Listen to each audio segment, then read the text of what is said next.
Ассалаумағалейкум ағайын, қалайсыздар? Шаруашылықтарыңыз дамып жатыр ма? Бүгін бізде ауа райы кішкене бұлтты. Менен комментарийде сұрап жатады, қай жақта мал бағып жатсың деп. Түркістан облысы Бәйдібек ауданы Жүзімдік деген ауылда. Биыл қозғырық шықпады. Сасырда аз. Жалпы бүгінгі айтайын деген тақырыбым сіздерге жаяу мал бағып шаршадым.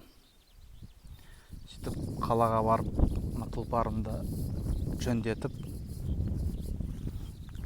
осыны мініп шықтым.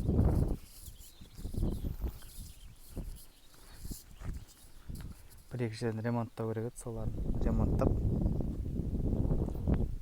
Мынау ана арзан не қойғандай? Микрофон. Жаңағы қойларды үркіткенге, неғанға, айдағанға бір өзі ыңғайлы. Пока бензинде, құдай қаласа келесі ай газ қойдырып алам. Сонымен жалпы қара күзге дейін осымен бағам енді малды.